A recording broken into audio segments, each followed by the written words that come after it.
আজ 10ই আগস্ট সারা দেশ জুড়ে ছিল বামপন্থী সংগঠন সমূহের জেল ভরো কর্মসূচি, যার ঢেউ আছড়ে পড়ল উলুবেড়িয়া এসডিও অফিসের সামনে।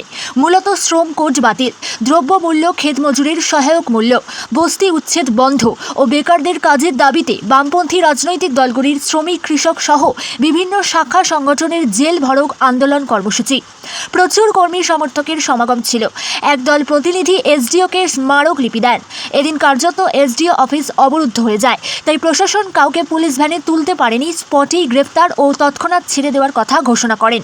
বাইরে বক্তব্য কর্মসূচিতে উপস্থিত ছিলেন সাবির উদ্দিন মোল্লা, গৌতম পুরকাইত, অশোক দাস, ফরিদ মোল্লা, অসিত সাউ, ষষ্ঠী মাঝি, অন্যান্য বাম সংগঠনের নেতৃত্ব। এই কারণে আমাদের এটা গোটা দেশে হচ্ছে, শুধু আমাদের রাজ্য হচ্ছে এরকম বিষয়টা নয়। আমাদের দেশে 2014 সাল থেকে যে নরেন্দ্র মোদীর সরকার আছে, এই সরকার ক্ষমতায় আসার পর থেকে শ্রমিক বিরোধী, কৃষক বিরোধী একের পর এক এই যে শ্রমকোড নিয়ে এসছে, যে শ্রমকোডের ফলে শ্রমিকদের যে অধিকার, সে অধিকারকে হরণ করা হচ্ছে। একজন শ্রমিক সে 8 ঘন্টা কাজ করবে, তার জায়গায় তাকে মালিক 12 ঘন্টা করে কাজ করানো হচ্ছে। সেই শ্রমিক যদি সেই মালিকের বিরুদ্ধে আন্দোলন করে, তাই সেই শ্রমিককে খারিজ করে দেওয়া হয়। আজকে আমরা দেখলাম যে কৃষকদের যে ন্যায্য দাম, ফসলের দাম, সেই ফসলের দাম দেওয়া হচ্ছে না।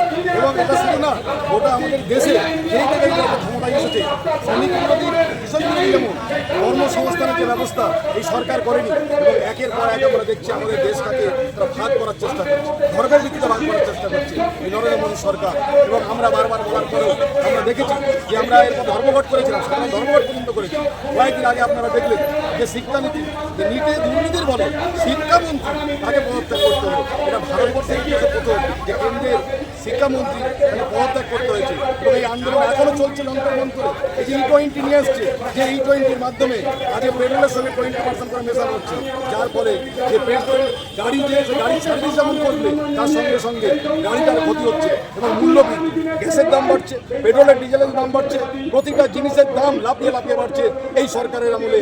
আমরা তারই বিরুদ্ধে আজকে গোটা দেশে এই জেল ভরো কৃষক, শ্রমিক, খেত মজুর এবং বস্তি, তাদের উদ্দেশ্যে, তাদের উদ্যোগে এই জেল ভরো হচ্ছে।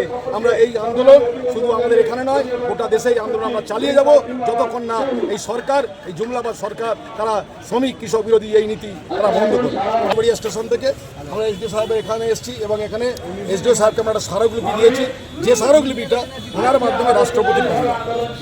এখন পর্যন্ত জেল ভরো আন্দোলনে আপনাদেরকে কিন্তু গাড়িতে পিজন ভ্যানে তোলা হয়নি, এই প্রসঙ্গে কি বলবেন? না, আমরা এখানে ওই জন্যই এখনো আছি।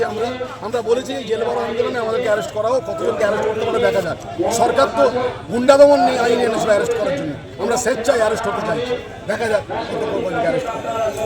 আমাদের মূল দাবি হচ্ছে যে কেন্দ্রীয় সরকারের মানে জনবিরোধী যে কৃষি নীতি, শিল্প নীতি, এর বিরুদ্ধেই আমাদের লড়াই। আমরা মনে করি যে ভারতবর্ষে এটা দ্বিতীয় স্বাধীনতা সংগ্রাম, গ্রামের ক্ষেত মজুর কৃষকদের মুক্তি।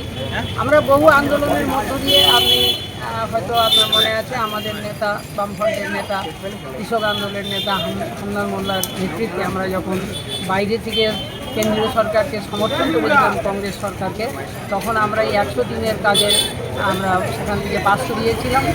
এবং ন্যূনতম যে মজুরি আইন, সহায়ক মূল্য ধানের, এই সব নিয়ে আমরা যে জায়গায় পৌঁছেছিলাম, কেন্দ্রীয় সরকার, RSS পরিচালিত যে বিজেপি সরকার, এনডিএ সরকার, এগুলো একটার পর একটা নস্যাৎ করতে চাইছে।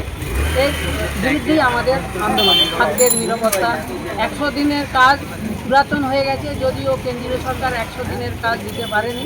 100 দিনের পরিবর্তে তারা 40 দিনও এভারেজ কাজটা দিতে পারেনি। আমাদের এখন দাবি যে ওই ভিভি রামজি এই যে প্রকল্প, এটাকে বাতিল করতে হবে এবং 200 দিনের কাজের জন্য আমাদের যে আন্দোলন চলছে, এই আন্দোলনকে আমাদের যতক্ষণ না দাবি আদায় হয়, এই আন্দোলন আমাদের কিন্তু চলবে। MSP সহায়ক মূল্য, যেটা ন্যূনতম সহায়ক মূল্য, কেন্দ্রীয় সরকার যে প্রতিশ্রুতি দিয়েছিল, এবং আমাদের এই রাজ্যে যে নতুন মুখ্যমন্ত্রী এসেছেন, প্রাক্তন তৃণমূল মন্ত্রী, বর্তমানে আমাদের পশ্চিমবাংলার মুখ্যমন্ত্রী, তিনি যে সমস্ত বলেছিলেন কথা, তিনি একটিও রাখতে পারছেন না। এই আমাদের যে লড়াই, সেই লড়াই সফল। আজকে আমাদের এই উলুবেড়িয়া মহকুমা নয়, সারা ভারতবর্ষে প্রায় 1000টি জায়গায় স্থানে মহকুমা ডেপুটেশন, জেলা শাসকের কাছে ডেপুটেশন এবং বিভিন্ন প্রতিষ্ঠানে আমাদের যে আন্দোলনটা চলছে, অবরোধ, অবস্থান, স্মারকলিপি পেশ এবং জেল ভরো আন্দোলন, এই আন্দোলনের মধ্যে আগস্ট মাস 1942 সালের যে ভারত ছাড়া আন্দোলন শুরু হয়েছিল, 9ই আগস্ট থেকে পুরো আগস্ট মাস ধরে আন্দোলন শুরু হয়েছিল। সেই আমাদের পার্টির কেন্দ্রীয় কমিটি, সারা ভারত ফরওয়ার্ড ব্লকের কেন্দ্রীয় কমিটি এবছর 9ই আগস্ট থেকে 14ই আগস্ট বিচার দিবস হিসাবে দিয়েছে। এই বছর দেখেছেন আজকে 10ই আগস্ট সারা ভারতবর্ষের সমস্ত বামপন্থী শ্রমিক সংগঠন এবং কৃষক সংগঠনগুলো তারা যৌথভাবে আজকে ডাক দিয়েছেন যে জেল ভরো আন্দোলনে, আইন অমান্য আন্দোলনে সারা ভারতবর্ষের সব জায়গায় হচ্ছে, আমাদের এই বাংলাতেও হচ্ছে। এই জেলা হাওড়া জেলার দু জায়গায় হচ্ছে, যে উলুবেড়িয়া মহকুমা শাসকের সামনে এবং উলুবেড়িয়া আপনার হাওড়া অফিসের সামনে, জেলা শাসকের সামনে। আমাদের জানি হাজার হাজার মানুষ অংশগ্রহণ করছেন। আজকে আমাদের দেশে উলুবেড়িয়ার সরকার আমরা দেখেছিলাম, আমাদের দেশে হিন্দু মুসলমানের সরকার দেখেছিলাম, বাংলার মাটিতে তা পদার্পণ করতে পারেনি। এইবার যারা তৃণমূল, আমরা বলবো ওই তৃণমূল, যে তৃণমূল ইনভাইট করে নিয়ে এসেছিল এই বিজেপিতে, যাদের ফলে আজকে বাংলার মাটিতেও সেই উলুবেড়িয়ার সরকার তৈরি হয়েছে। এরা হিন্দু মুসলমান, জাতি, ধর্ম, মন্দির, মসজিদ, এই যে মানুষের মধ্যে বিভেদ তৈরি করা হয়েছে, আমরা এর বিরুদ্ধে আমরা চাই শ্রমজীবী মানুষ তার শ্রমের অধিকার, তার উপযুক্ত যে পারিশ্রমিক তার পাক এবং কৃষক তার ফসলের ন্যায্য দাম পাক। এটা পাচ্ছে না, যতদিন না পর্যন্ত পারবে ততদিন পর্যন্ত লড়াই চলবে।